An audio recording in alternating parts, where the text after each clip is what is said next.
사랑하는 성도 여러분, 지난 한 주 동안 하나님의 신실하신 사랑 가운데 평안하셨습니까? 우리가 사는 이 세상에서 가장 중요하면서도 거기에 걸맞게 제대로 평가받지 못한 것이 한 가지 꼽는다고 한다면 기도일 것이라고 생각합니다. 기도는 하늘에서 소중한 보석처럼 취급이 됩니다. 순전하고 능력 있는 기도는 향기로운 향연이 되어서 하늘 보좌 앞으로 올라갑니다. 그리고 그 기도는 하나님의 권능을 끌어냅니다. 그래서 하나님의 뜻이 하늘에서 이루어진 것 같이 이 땅에서도 이루어집니다. 우리의 기도는 하나님을 움직여 세상을 변화시킬 것입니다. 우리가 기도의 신비를 다 깨닫지 못하더라도, 다 이해하지 못하더라도, 그러나 한 가지 우리가 분명히 기억해야 될 것이 있습니다. 이 땅에 누군가가 기도하기 시작할 때 바로 하나님께서도 일하기 시작하신다는 것입니다. 지금 코로나 팬데믹 상황에서 우리가 이 세상을 위해서, 또 우리가 사는 이 사회를 위해서 무엇을 할 수 있을까요? 기도하는 일입니다. 우리는 우리가 살고 있는 이 사회, 그리고 이 땅에 또 국가 지도자들을 위해서 기도해야 할 것입니다. 하나님의 마음을 움직이는 유일한 도구가 기도이기 때문에 그렇습니다. 우리 모두 시간을 정하여 하나님께 기도함을 통해서 하나님의 나라가 이 땅에 더욱더 힘있게 임하도록 함께 힘을 쓰는 모든 성도가 되시기를 바랍니다. 이제 사도신경으로 우리의 신앙을 고백함으로 주일 예배 하나님께 드리겠습니다. 전능하사 천지를 만드신 하나님 아버지를 내가 믿사오며 그 아들 우리 주 예수 그리스도를 믿사오니 이는 성령으로 잉태하사 동정녀 마리아에게 나시고 본디오 빌라도에게 고난을 받으사 십자가에 못 박혀 죽으시고 장사한 지 사흘 만에 죽은 자 가운데서 다시 살아나시며 하늘에 오르사 전능하신 하나님 우편에 앉아 계시다가 저리로서 산 자와 죽은 자를 심판하러 오시리라. 성령을 믿사오며 거룩한 공예와 성도가 서로 교통하는 것과 죄를 사하여 주시는 것과 몸이 다시 사는 것과 영원히 사는 것을 믿사옵나이다. 아멘. 찬송가 519장 십자가를 질 수 있나 기도하는 마음으로 다 함께 부르시겠습니다.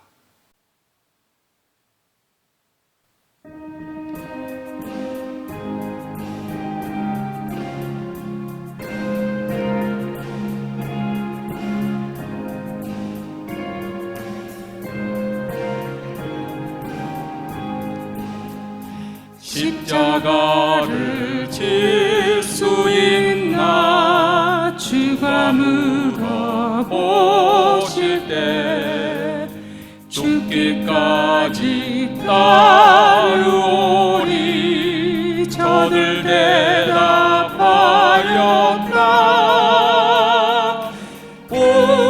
우리의 심령 주의 것이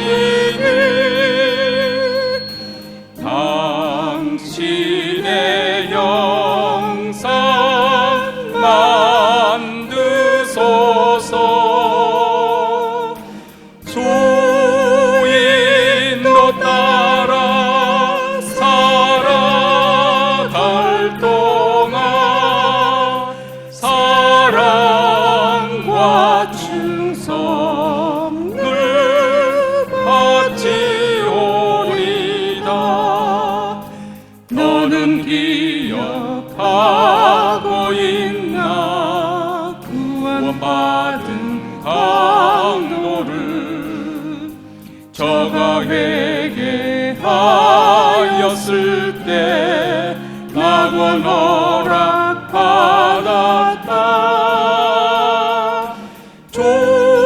우리의 심령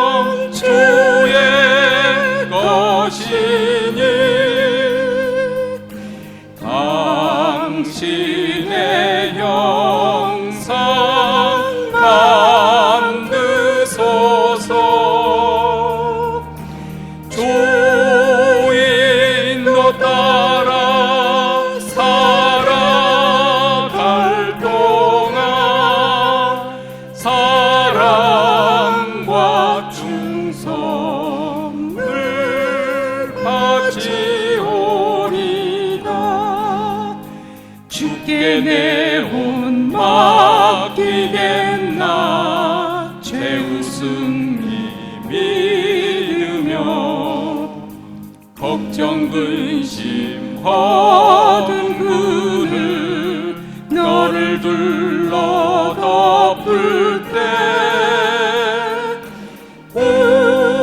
우리의 심령 주의 것이니 당신의 형상 만드소서. 주인도 따라 살아갈 동안 사랑과 충성을 바치오리다.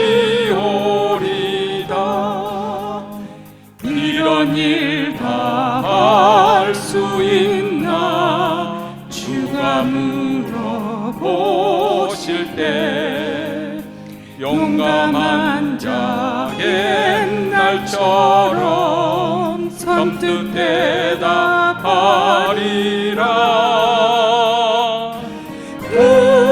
우리의 심령 주의 것이니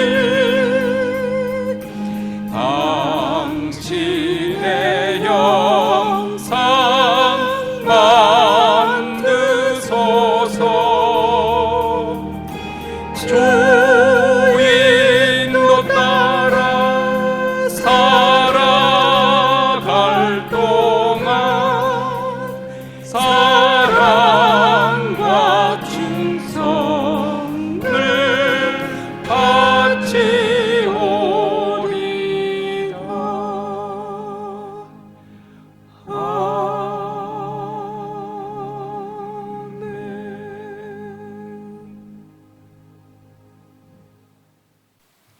이제 서결수 장로님께서 저희를 대표해서 하나님께 기도하시겠습니다. 우리를 위대하신 하나님 형상으로 지으시고 자정 삼으셔서 영원토록 자네의 권세를 누리며 복된 삶을 살게 인도하시는 거룩하신 하나님, 우리를 자녀 삼아주신 하나님을 향하여 찬양하며 영광 돌리며 예배를 드립니다. 영광 받으시오며 이 시간 예배드리는 중에 임재하셔서 우리로 하여금 하나님의 영광을 보게 하시고 전지전능하심을 위대하심을 경배하는 은혜의 시간 허락하여 주시옵소서. 이 시간 머리 숙여 고통과 멸시를 받으시고 그리고 생명을 내어주셔서 죄진 자를 사랑했던 주님을 생각하며 말로 다할 수 없는 감사함을 드립니다. 저희들은 부질없는 것을 얻고자 생명이라도 내어줄 듯 살아가는데 생명을 주시며 사망의 줄을 짊어진 저희들을 영생으로 인도하시는 주님을 위해 무엇을 했는지 생각하니 어리석은 우리의 모습이 부끄럽고 죄진 자의 모습입니다. 저희의 연약함을 용서하여 주시옵소서. 아직도 저희들은 나의 자아가 커서 주님의 사명을 바라보는 믿음의 눈이 밝지 않아 험한 세상을 향할 때가 많이 있습니다. 저희들이 믿음이 바로 서게 하셔서 나의 그릇된 주관으로 선택한 길이 아닌 주님의 말씀 안에서 예배하신 영생의 길을 순종하며 따라가는 저희들 되게 인도하여 주시옵소서. 사랑의 주님, 우리의 삶 가운데 나로 가득 찬 교만한 어리석은 마음을 내려놓게 하옵소서.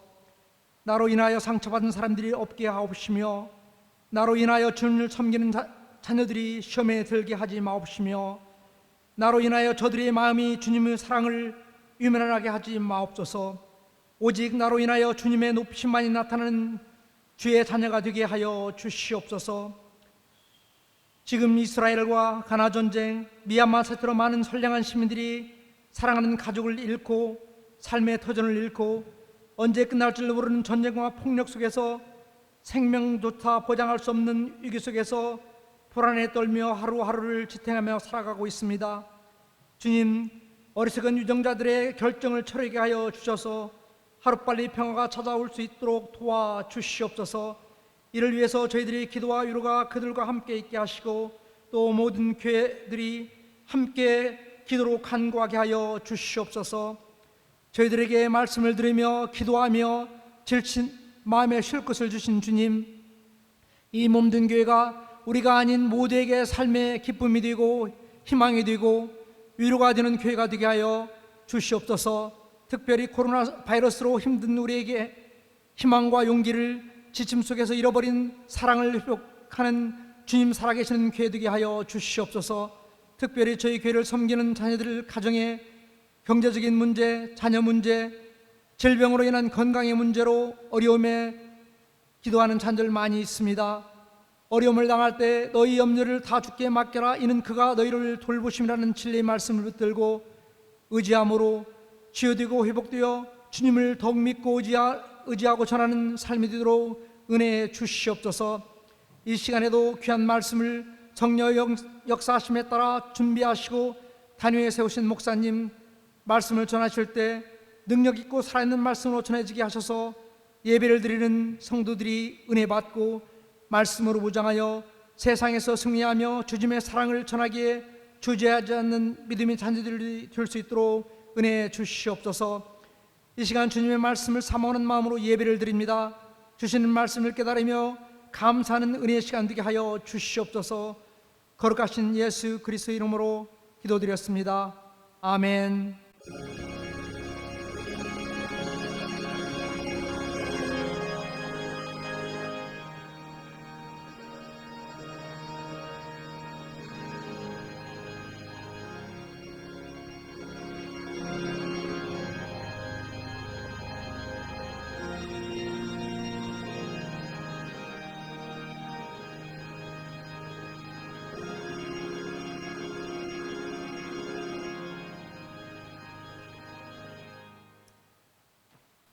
오늘 우리에게 주신 하나님 말씀은 구약 요나서 4장 1절로부터 11절 말씀입니다.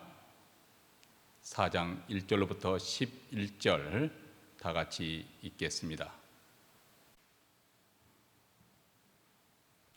요나가 심히 싫어하고 노하여 여호와께 기도하여 가로되 여호와여, 내가 고국에 있을 때 이러하겠다고 말씀 아니하였나이까? 그러므로 내가 빨리 다섯시로 도망하였사오니 주께서는 은혜로우시며 자비로우시며 노하기를 더디하시며 인애가 크시사 뜻을 돌이켜 재앙을 내리지 아니하시는 하나님이신 줄을 내가 알았음이니이다. 여호와여, 원컨대 이제 내 생명을 취하소서. 사는 것보다 죽는 것이 내게 나음이니이다. 여호와께서 이르시되 너의 성냄이 없지 합당하냐 하시니라. 요나가 성에서 나가서 그 성 동편에 앉되 거기서 자기를 위하여 초막을 짓고 그 그늘 아래 앉아서 성읍이 어떻게 되는 것을 보려 하니라. 하나님 여호와께서 박넝쿨을 준비하사 요나 위에 가리우게 하셨으니 이는 그 머리를 위하여 그늘이 지게 하며 그 괴로움을 면케하려 하심이었더라. 요나가 박넝쿨을 인하여 심히 기뻐하였더니 하나님이 벌레를 준비하사 이튿날 새벽에 그 박넝쿨을 씹게 하심에 곧 시드니라. 해가 뜰 때 하나님이 뜨거운 동풍을 준비하셨고 해는 요나의 머리에 쬐매 요나가 홍곤하여 스스로 죽기를 구하여 가로되 사는 것보다 죽는 것이 내게 나으니이다. 하나님이 요나에게 이르시되 내가 이 박넝쿨로 인하여 성냄이 어찌 합당하냐? 그가 대답하되 내가 성내어 죽기까지 할지라도 합당하니이다. 여호와께서 가라사대 내가 수고도 아니하였고 배양도 아니하였고 하룻밤에 났다가 하룻밤에 망한 이 박넝쿨을 내가 아껴 끊었든 하물며 이 큰 성읍 니느웨에는 좌우를 분변치 못하는 자가 12만여 명이요 육축도 많이 있나니 내가 아끼는 것이 어찌 합당치 아니하냐. 아멘. 오늘날 현대인들은 역사상 그 어느 시대보다 가장 풍요로운 세상에 살고 있음에도 불구하고 자신이 불행하다고 생각하는 정도가 가장 심하다고 합니다. 저 사람은 나보다 더 좋은 차를 타고 있지 않냐는가? 나보다 훨씬 더 큰 집에 살고 있지 않냐는가? 저 여자는 나보다 더 자상한 남편을 가지고 있지 않냐는가? 저 사람은 나보다 더 건강하고 저 사람은 별로 유능하지도 아니한데 왜 빨리 승진하는 것일까? 이처럼 현대인들은 끊임없이 다른 사람들과 자기를 비교하면서 스스로 불행하다고 생각합니다. 많은 사람들이 SNS에 올려진 연예인들의 화보를 보면서 자기는 거기에 미치지 못한 것을 불행하다고 여기고 있습니다. 사실 그렇게 남에게 내보이기를 좋아하는 그들 가정 속에 어쩌면 다른 가정보다 더 불행하다고 느끼고 있음에도 불구하고 사람들은 거기에 속아서 우리가 거기 미치지 못함을 한탄하고 있는 것입니다. 다른 사람이 나보다 더 잘 살고 더 잘생기고 또 몸매도 훨씬 매력적이다, 이렇게 생각하다 보니까 세상이 불공평하게 느껴지는 것이고 나는 불행한 사람이요, 그리고 내 모습이 처량해 보이고 치근하게 느껴지는 것이죠. 이걸 가리켜서 자기 연민의식에 사로잡혔다고 말을 합니다. 자기 연민에 빠진 사람의 주특기 중에 하나는 계속 주변에서 불평거리를 수집하는 것입니다. 마치 커다란 자루 하나를 목에 걸고 다니면서 어디 불평거리가 없나 열심히 두리번거립니다. 그리고 불평거리를 찾으면 아주 사랑스럽게 그것을 집어들고 가슴에 품고 쓰다듬고 그리고 훗날 필요할 때 다시 그것을 즐기기 위해서 그 푸대거리 자루 속에 집어넣습니다. 이런 사람들은 다른 사람들이 별 뜻 없이 던진 말 한마디, 오히려 생긴 불쾌한 사건, 본의 아니게 발생한 일들 하나하나가 그들 하루 세끼 식사거리가 되는 것이죠. 그리고 나는 옳은데 상대방이 문제여서 내가 이런 손해, 이런 피해를 입었다는 말로 그 입에 가득 채웁니다. 그러다 보니까 주위 사람들에게 친절히 대할 마음의 여유가 없고 그리고 다른 사람과의 관계가 울퉁불퉁하고 자신도 소위 시험에 자주 빠지는 것이죠. 자, 이런 분들에게 공통점이 한 가지가 있습니다. 그것은 바로 과도하게 자기 자신에게 관심이 집중되어 있다는 것입니다. 그 사람이 생각하는 것이나 말하는 것이나 모든 게 다 자기 자신의 불행에 집중되어 있습니다. 세상이 어떻게 돌아가는지 별로 상관하지 않습니다. 심지어 옆에 사람이 죽어가도 별로 관심이 없습니다. 왜냐하면 지금 자기 문제에 흠뻑 집착되어 있고 빠져 있으니까 남에게까지 신경이 쓰이지 않는 것이죠. 자, 이렇게 자기 중심적인 사고방식을 가진 사람이 신앙생활을 하면 하나님 말씀을 들어도 마음에는 딴 생각을 하고 앉아 있을 수 있습니다. 목회자의 설교가 자기 자신의 이해관계와는 별로 상관이 없다고 여겨지면 마음을 걸어 잠고 흘려 듣는 것이죠. 말씀이 귀로 들어가서 심령에까지 파고 들어가야 되는데 그러지 못합니다. 심령의 말씀을 받지 못하니까 믿음이 자라지 않습니다. 그래서 오랫동안 교회에 다니는 경력이 있지만은 얼굴은 여전히 수심에 가득 찬 모습입니다. 그리고 입술에서 쏟아내는 것은 연신 불만과 불평이 쏟아져 나옵니다. 왜 이런 현상이 생기는 것일까? 그것은 한마디로 자기 연민, 다시 말하면 자기 중심적인 이기주의에 빠져 있기 때문에 그렇습니다. 하나님의 통치를 벗어난 죄의 지배 아래 있는 인간들에게 두드러지게 나타난 특징이 있는데 그것은 바로 자기 중심주의와 이기주의입니다. 자기 중심적이고 이기적인 인간은 가까운 사람들에게 상처를 주고 그리고 공동체를 파괴를 합니다. 왜냐하면 항상 자기 자신이 중심이어야 하기 때문에 그렇습니다. 그래서 자기 의견이 중요하고 자기 생각이 중요한 것이죠. 자기 뜻대로 되어지기를 원합니다. 자기가 다른 사람을 그래서 조정하려고 합니다. 자기 영향력 아래 묶어두기를 원합니다. 다른 사람들을 지배하려고 하는 것이죠. 그래서 다른 사람과의 관계에서 항상 긴장 상태, 그리고 거기에는 다툼이 발생하고 원수가 되는 것입니다. 이렇게 자기 중심적인 이기적인 인간과 인간이 만나서 서로 대적하여 싸우는 것이고, 또 사회에서도 집단에서도 그리고 단체에서도 국가, 민족이 집단 이기주의에서 서로 다투고 싸우고 전쟁하는 것입니다. 로마서 1장 28절부터 31절에 보면 타락한 인간의 죄의 목록이 열거되고 있습니다. 그런데 거기 가운데 압도적으로 많이 등장하는 죄 제목이 있습니다. 그것은 바로 인간관계를 파괴하는 사회 악이죠. 탐욕, 악의, 시기, 살인, 분쟁, 사기, 수근수근, 비방하는 자, 교만, 자랑하는 자, 무정하고 무자비한 자라, 이렇게 열거하고 있습니다. 이렇게 이웃을 무시하고 비방하고 무너뜨리려고 하는 죄, 결국 자기 자신이 중심에 서서 이럭저럭 다 하고 싶은 그런 욕망에서 비롯된 것이 아니겠습니까? 이런 인간을 가리켜서 갈라디아서 5장에서는 육체에 속한 사람이다, 그렇게 표현을 하고 있습니다. 여기서 말하는 육체란 살과 피가 있는 육신을 말하는 것이 아닙니다. 여기서 육체에 속한 사람이라는 것은 성령에 속한 사람, 하나님의 주도에 의해서 그리스도의 주제 아래 순복하는 그런 인생이 아니라 자기의 옛 성품에 의해서 지배되는 사람을 의미합니다. 하나님의 주권을 부정하고 자기 중심적인 사람을 가리킬 때 육체에 속한 사람이다.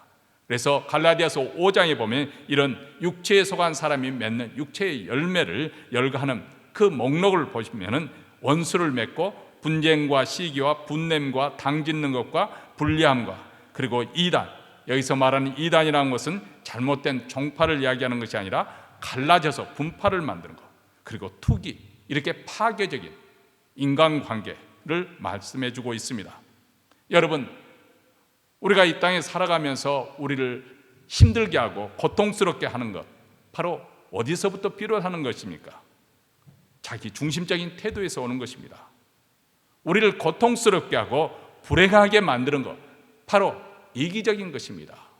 우리 가정에 이 자기 중심적인 이기주의가 주도하게 되면 거기는 자연히 갈등과 긴장과 다툼과 불행밖에 남는 것이 없습니다. 오늘 본문에서 보면 이렇게 자기 연민에 빠져 지독한 이기주의자가 되어버린 한 선지자의 모습이 등장하고 있습니다. 요나는 선교 역사상 유례가 없을 만큼 그렇게 큰 성공을 거둔 선교사였습니다. 하나님을 전혀 알지 못하던 이방인들이 한순간에 하나님께 돌아오는 사건이었습니다.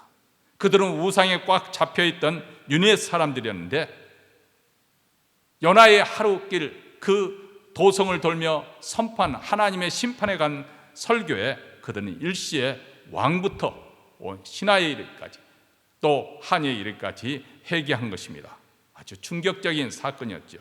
지금까지 인류 역사 가운데 가장 강대한 제국의 하나인 이 아수르 제국, 그 수도가 한 초라한 그리 타국 사람의 하루길 선교에 의해서 완전히 뒤집어지는 사례는, 그런 유례는 없습니다.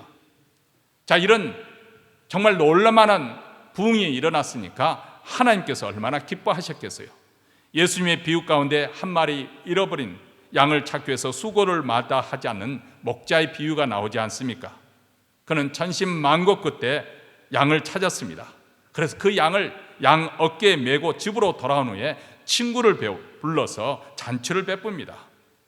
어린 양 새끼 한 마리를 찾은 그 기쁨에 잔치를 불러서 친구들에게 큰 잔치를 베었으니까 물질로 따지면 어느 것이 더 유익되겠습니까? 어느 것이 더 손해를 보겠습니까? 그런데 잃어버린 양을 다시 찾은 목자의 심정은 이렇게 크다는 것을 아주 생생하게 보여준 잔치를 벌인다, 그렇게 표현을 하고 있습니다. 이처럼 한 영혼이 하나님께 돌아올 때 천국에서는 큰 잔치가 벌어집니다. 누가복음 15장 7절에 보면 내가 너희에게 이르노니 이와 같이 죄인 하나가 회개하면 하늘에서는 회개할 것이 없는 의인 99을 인하여 기뻐하는 것보다 더하리라, 이렇게 말씀합니다. 그러니 온 도시 전체가 회개하고 하나님께 돌아왔으니까 마땅히 요나 선지자는 두 손을 번쩍 들고 할렐루야 소리를 지며 함께 기뻐했어야 했습니다. 하나님께 영광을 돌려드려야 했습니다. 그런데 그는 니느웨 성 회개를 심히 싫어하고 노하였다. 그리고 하나님께서 그들을 용서하신 것에 대해서 분격했다. 오늘 본문 2절입니다. 여호와께 기도하여 가로되 여호와여 내가 고국에 있을 때 이러하겠다고 말씀하지 아니하였나이까. 그러므로 내가 빨리 다스시스로 도망하였사오니 주께서는 은혜로우시며 자비로우시며 노하기를 더디하시며 인애가 크사 뜻을 돌이켜 재앙을 내리지 아니하시는 하나님이신 줄을 알았음이니이다. 요나는 하나님이 은혜로우시고 자비로우시고 오래 참으시고 사랑이라는 그 사실 자체가 싫어서 그것으로 인해서 혹시라도 원수 나라인 이 아수르 제국의 수도 니느웨가 회개해서 은혜를 입을까 봐, 건짐을 받을까 봐, 심판을 피할까 봐 그는 다시스로 도망치지 않았습니까? 그리고 이제는 회개하고 돌아와서 하나님의 말씀을 증거했지만은 그의 마음속에는 그들이 회개해서 하나님의 은혜에 있는 것을 전혀 원하지 않았습니다. 하나님께서 그에게 이 회개의 메시지를 줬을 때 그들이 고집을 피우면서 그들에게 심판이 임하여 그들이 멸망당했으면 참 좋겠는데, 원수국가 아수르가 어속속히 폭삭 망했으면 속 시원하겠는데, 우리 하나님이 그들을 불쌍히 여기사 회개한 그들을 구원해 주신 것입니다. 그래서 선지자 요나는 그것으로 인해서 속이 상한 것입니다. 분이 났습니다. 요나의 심사를 보시기 바랍니다. 5절 말씀에 보면 요나가 성에서 나가서 그 성 동편에 앉되 거기서 자기를 위하여 초막을 짓고 그 그늘 아래에 앉아서 성읍이 어떻게 되는 것을 보려 하니라. 여기 보면 요나의 심보가 나와 있지 않습니까? 니느웨가 망하나 안 망하나 한번 지켜보겠다는 것입니다. 그래서 하나님께서는 니느웨의 멸망이 원하는 요나의 마음이 무엇을 의미하는 것인지 깨닫도록 하기 위해서 실물 교육을 시키십니다.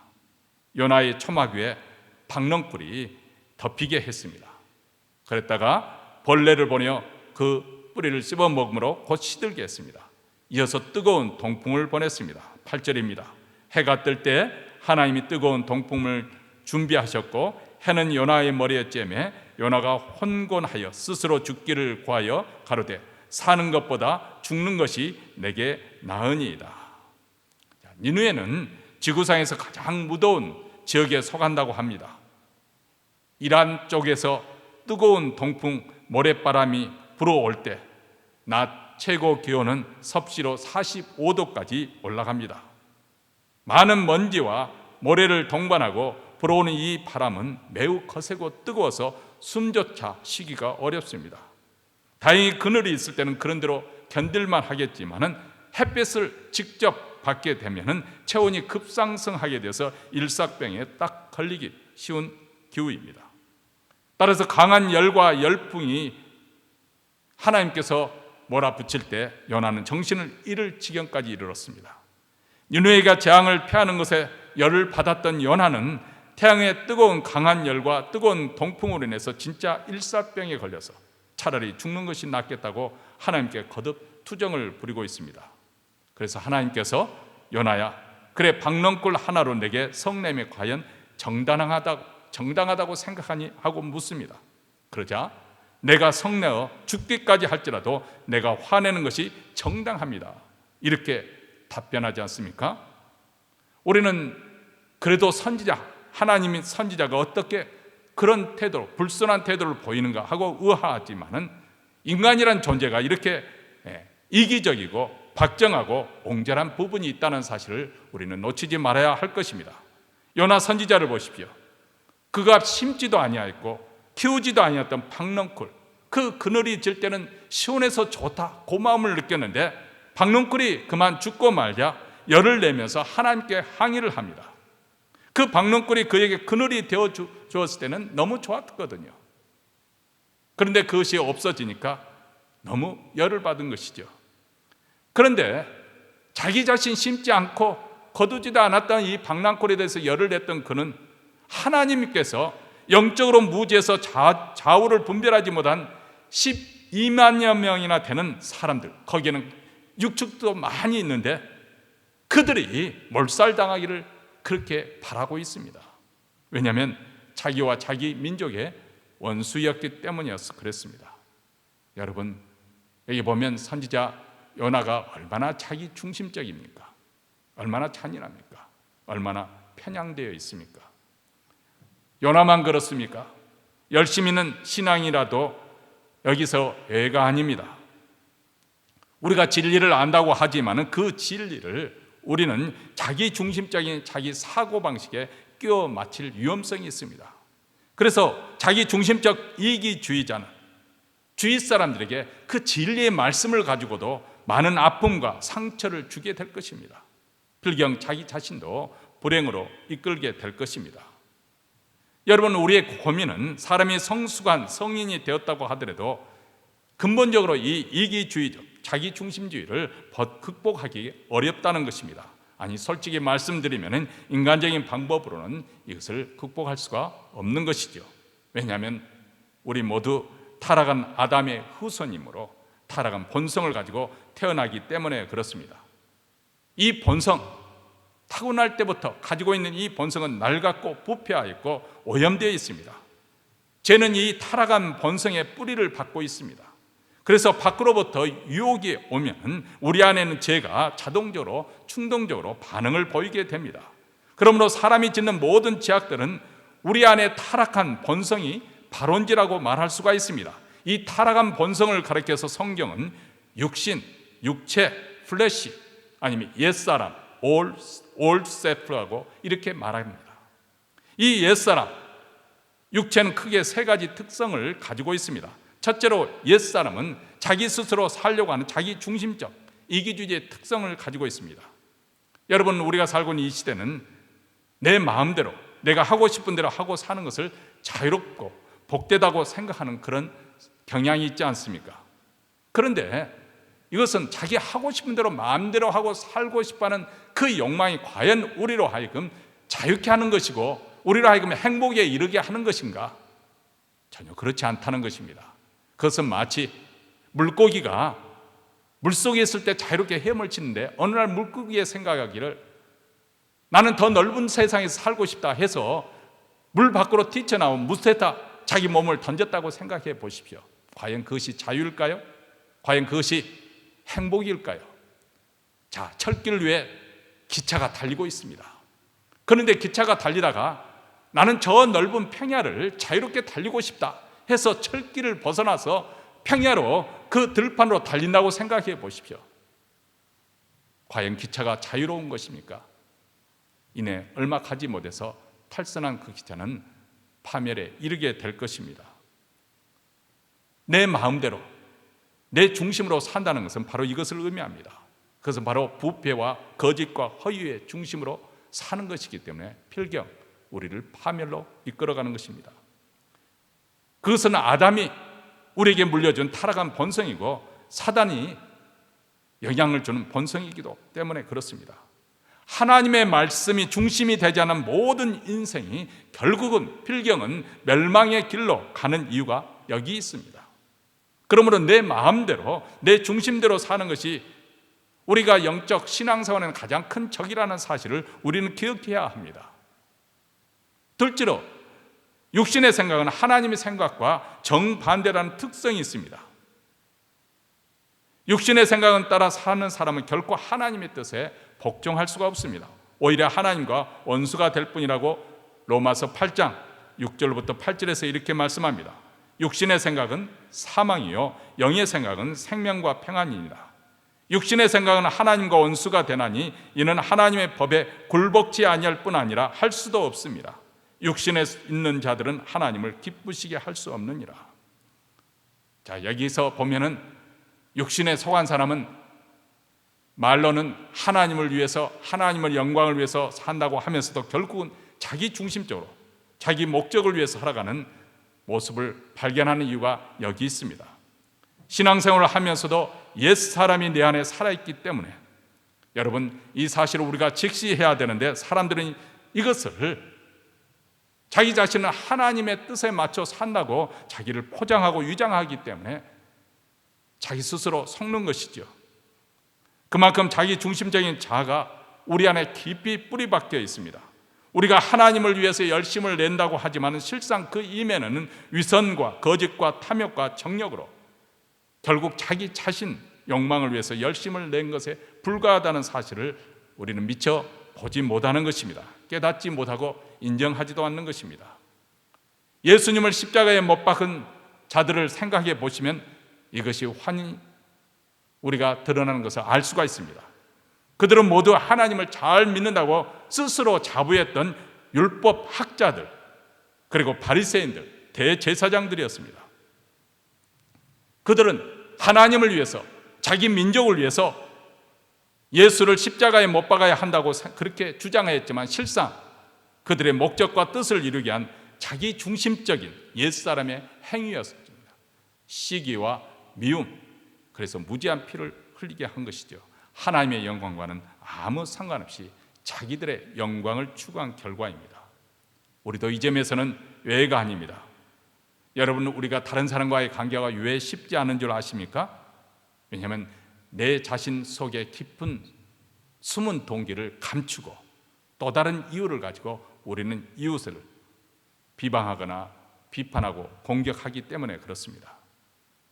말은 당신이 이것에서 잘못했기 때문에 내가 이렇게 지적하는 것이다, 그렇게 말하면서 합리화를 합니다. 근데 실상 그보다는 더 근원적인 것은 그 사람이 싫고 미운 것이죠. 이것을 잘 분별할 줄 아는 사람이 성령의 사람입니다. 세 번째로 옛사람의 특징 중에 하나는 자기 중심적인 옛사람을, 이것은 쉽게 인간적인 방법을 동원해서는 처리되지 않는다는 것입니다. 우리의 힘과 능력과 지혜로는 결코 처리할 수 없습니다. 설령 우리가 금욕적인 생활을 하고 고행을 하고 아무리 고달픈 수행을 한다 할지라도 이 잘하는 것은 비가 오면 다시 무성해지는 잡초처럼 우리 마음속에 여기저기 불쑥불쑥 그렇게 솟구쳐 오르는 것입니다. 이 잡초를 그저 깎아서는 될 문제가 아닌 것이죠. 아예 뿌리째 뽑아야만 해결이 되는 것입니다. 이것이 바로 예수님이 십자가에 못 박힌 십자가의 사건입니다. 옛사람은 고칠 수 없고 변화시킬 수 없기 때문에 단 한 가지 방법은 죽어야 하는 것입니다. 육으로 난 것은 언제든지 육이기 때문에, 영으로 난 것이만이 영이기 때문에 그렇습니다. 옛사람이 완벽하게 처리되는 길은 오직 믿음으로 내가 예수 그리스도와 함께 연합되어서 예수님이 십자가에 못 박아 죽은 것처럼 내 옛사람도 십자가에 못 박혀 죽었고 3일 만에 예수님께서 다시 부활하신 것처럼 나도 예수님과 연합했기 때문에 다시 새 생명으로, 새 사람으로 부활하였다는 것을 믿는 것입니다. 예수님이 십자가에 죽으심으로 우리가 할 수 없는 그것을 우리 주님께서 다 이루어 주셨습니다. 십자가의 죽음은 우리를 옛사람으로부터 해방시켜 주는 것입니다. 로마서 6장 6절에 우리가 알거니와 우리 옛사람이 예수와 함께 십자가에 못 박힌 것은 제 몸이 멸하여 다시는 우리가 죄에서 종노릇 하지 아니하려 함이니, 이것이 바로 복음입니다. 그런데 참으로 안타까운 사실은 사람들은 이것을 깨닫지도 못하고 믿으려 하지도 않는다 그런 것입니다. 예수께서는 우리를 위한 대속의 죽음을 통해서 우리를 죄와 죄의 형벌로부터 건져주셨고 죄로의 세력으로부터 해방시켜 주셨고 우리와 연합해서 십자가에 죽으심으로 우리의 옛사람도 처리해 주셨습니다. 이것이 성경에서 말하는 예수님의 죽음과 십자가의 의미입니다. 이것이 바로 우리를 근본적으로 변화시키는 능력, 원인이 되는 것이고 이 십자가의 사건을 통해서 성령께서 우리 안에 새로운 역사를 창조하시는 것입니다. 그러므로 이제 우리는 자기 중심적 이기주의에서 자유해야 됩니다. 자기 중심에서 자유할수록 우리는 참된 자아를 우리는 이룰 수가 있고, 그리고 하나님께서 원래 계획하시고 고안하셨던 하나님의 형상이 우리 안에 회복되는 것입니다. 즉 예수님을 삶과 그분의 인격을 닮아가는 그런 인생이 되는 것입니다.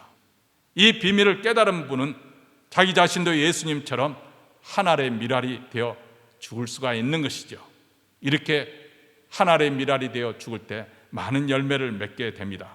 요한복음 12장 24절에 내가 진실로 진실로 너희에게 이르노니 한 알의 밀이 땅에 떨어져 죽지 아니하면 한 알 그대로 있고 죽으면 많은 열매를 맺느니라. 사랑하는 성도 여러분, 우리가 대단한 성공한 사람이 아니라 할지라도, 유명한 사람이 아니라 할지라도, 우리가 세상에서 잘 나가는 사람이 아니라 할지라도 복음을 위해서 하나의 미래이 되어 죽으면 많은 열매를 맺을 수 있다고 말씀합니다. 이것은 우리 주님이 자신의 몸으로 친히 보여주시고 또 가르쳐 주신 원리입니다. 그런데 우리는 내가 성공해야만이, 내가 똑똑해야만이, 내가 돈을 많이 벌어서 우리 주님을 위해서 큰 일을 할 수 있을 거라고 생각을 하고 있습니다. 그러나 우리 자아가 이렇게 시퍼렇게 살아 있어서는 더 이상 남편도 아내도 자식 하나도 설득하기 어려울 것입니다. 십자가에서 내 옛 성품, 옛 자아가 죽지 않으면 근본적인 변화는 없기 때문에 그렇습니다. 우리 인생에서 열매를 많이 맺고 싶습니까? 그렇다면 우리의 옛 성품, 옛 자아가 죽어야 합니다. 내 이기심이 죽고, 자존심이 죽고, 허영심이 죽고, 내 고집이 죽고, 내 욕심이 죽어야 합니다. 죽으면 영원히 삽니다. 그리고 많은 열매를 맺습니다. 이 하나의 밀이 되는 우리가 되어야 되겠고, 이 하나의 밀이 될 때 하나님의 위대한 역사는 여기서부터 시작되는 것입니다. 예수님의 비유 가운데 우리가 잘 아는 부자와 나사렛의 비유가 있습니다. 부자는 화려하고 고운 베옷을 입고 매일 잔치를 베풀며 먹고 마시고 친구들과 함께 그렇게 향연을 즐겼습니다. 그런데 그 대문 앞에 나사로는 거지는 상에서 떨어지는 떡부스러기를 개들과 함께 주워 먹었습니다.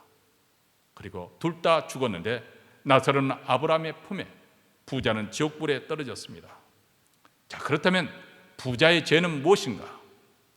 그가 살인을 했을까요? 간음을 했을까요? 안식일을 어겼을까요? 아닙니다. 그는 악한 사람은 아니었던 것 같습니다. 왜냐하면 가난한 나사로를, 거지 나사로를 자기 집 문 앞에 뒹구고 있어도 그대로 내어두었고 자기 땅의 상에서 떨어지는 떡부스러기를 주워 먹는 것을 허용했기 때문에 그렇습니다. 그가 잘못한 것이 있다고 한다면 그는 선을 행할 기회를 갖고서도 행치 않았다는 것, 그것 아니겠습니까? 2차 대전 중 독일이 프랑스를 점령할 때입니다. 한 무리의 프랑스 사람들이 레지스탕스 활동을 하다가 그만 게슈타포에 체포되어서 처형되기 직전에 그 중에 한 사람이 나는 아무 죄가 없다고 무죄를 주장하기 시작합니다. 나를 무슨 죄로 죽이려는가? 나는 아무것도 하지 않았다. 나는 아무 상관도 없다. 이렇게 계속 자신의 무죄를 주장하니까 처형당하는 그 일행 중에 한 사람이 조용히 그에게 이렇게 말하더랍니다. 당신은 아무것도 하지 않은 그 죄로 죽어 마땅하다. 지금 우리 프랑스 국민, 모든 국민이 독일의 침략으로 고통을 당하고 있고 지금도 많은 사람들이 죽어가고 있는데 당신은 아무것도 한 것이 없다니 그 벌로 죽어 마땅하다. 사랑하는 성도 여러분, 어쩌면 이 예가 너무 과격할 수도 있습니다. 그래서 여기에 대해서 항의할 수도 있습니다. 내가 모든 이웃을 다 책임져야 한다는 말입니까? 아니, 북한이나 또 제3세계 가난한 비참한 생활을 하는 사람이 어떻게 내 책임이란 말입니까? 물론 그렇습니다. 우리가 다 책임질 수가 없습니다. 그러나 하나님께서 요구하시는 최소한의 관심과 사랑조차 없는 이기주의자들은 하나님의 심판에 처하게 될 것입니다. 이기주의자들은 적극적으로 범죄하지 않을 수 있습니다. 남에게 직접적으로 피해를 주지 않을 수가 있습니다. 그렇다고 해서 아무것도 하지 않은 그 책임을 피해가는 것은 결코 아닐 것입니다. 아벨의 죽음에 대한 책임이 가인에게 있듯이 우리들도 주변에 일어난 모든 악한 사건에 대해서 직접으로 간접으로 어쨌든 원인을 제공하거나 그것을 막지 않은 책임이 우리에게도 있습니다. 다시 말하면 잘못을 저지른 것에 대한 것뿐만 아니라 잘못을 방치한 것, 그에 대해서 침묵을 지키는 것도 책임이라고 율리학에서는 말합니다. 우리 사회에서 진행되고 있는 모든 악한 일에 대해서 나는 아무 상관이 없다는 태도, 그것은 마치 동생 아벨을 죽여도 내가 내 동생을 지키는 자니까 이렇게 뻔뻔스럽게 항의했던 아벨의 모습과 대동소이하다 그 말입니다. 사랑하는 성도 여러분, 어떤 인생이 복된 인생일까요? 우리가 세상적으로 성공했느냐 못했느냐, 어쩌면 그것이 이 세상에는 중요하게 여길지 모르고 사람들에게 중요하게 취급받을지 모릅니다.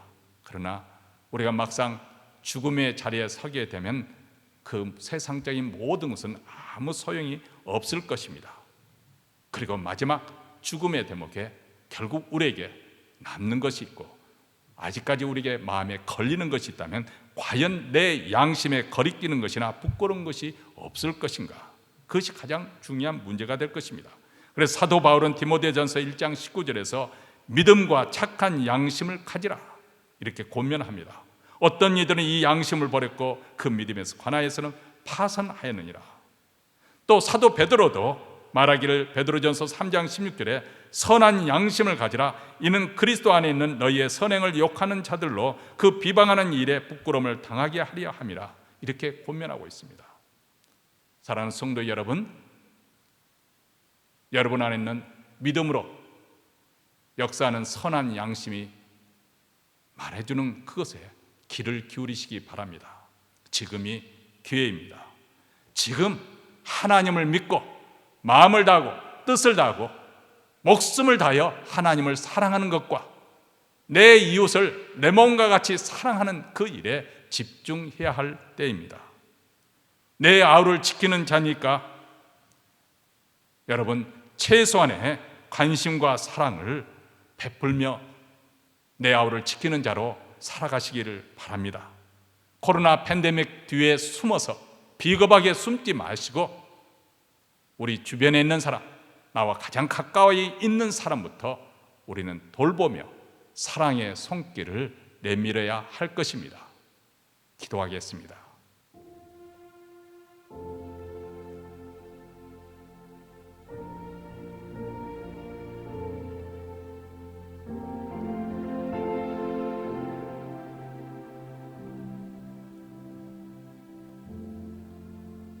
사랑하는 성도 여러분, 하나님께서는 너희는 세상의 빛이라 그리고 소금이라고 말씀하셨습니다.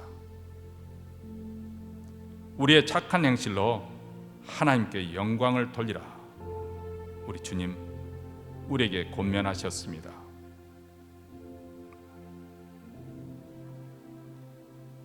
이기주의자들은 남에게 유해를 하지 않고 남에게 피해를 주지 않고 나만 양심적으로 바르게 살면 된다고 말합니다. 그러나 하나님께서는 이렇게 자기 중심적인 이기주의자들을 엄중히 책임을 물을 것입니다.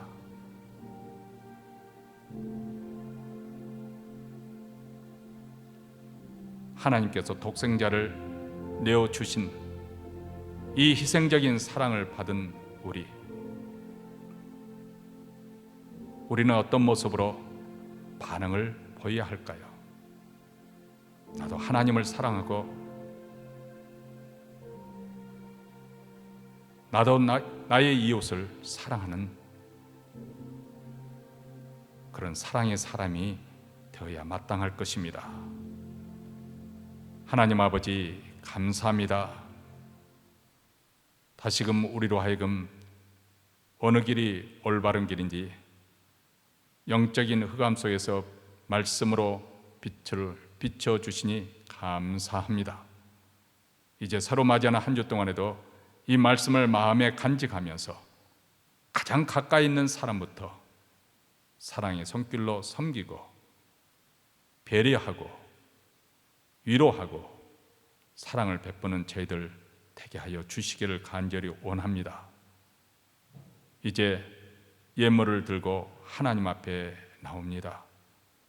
모든 것이 하나님께로부터 왔고 특히 우리가 받은 그 모든 것이 빛들의 아버지이신 하나님께서 후히 주심으로 우리가 누리는 줄 믿고 또 우리가 소유한 그 모든 것이 하나님의 것임을 인정하는 표로 이 예물을 바쳐니 주께서 받아주시고 또 예물이 쓰는 것마다 우리 주 예수 그리스도의 복된 소식이 땅 끝까지 전파되게 하사 많은 사람들을 구원하는 놀라운 회복의 역사가 일어나게 하여 주시고 북한 동포까지 우리 주님께서 이 은혜를 베풀어 주시옵기를 간절히 원합니다.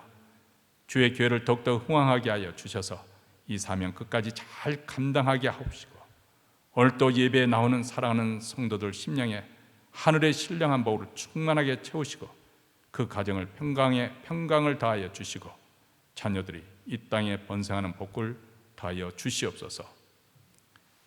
이제는 우리 구주 예수 그리스도의 은혜와 하나님 아버지의 무한하신 사랑과 성령의 교통하심이 자기 중심적인 편향된 이기주의에서 벗어나 우리 하나님의 넓은 마음으로 우리 이웃을 포용하고 섬기고 또 사랑하는 귀한 삶을 살고자 다짐하며 이 자리를 떠나는 사랑하는 주의 백성들, 그 가정과 기업과 교회 위에 영원토록 함께 있을지어다. 아멘.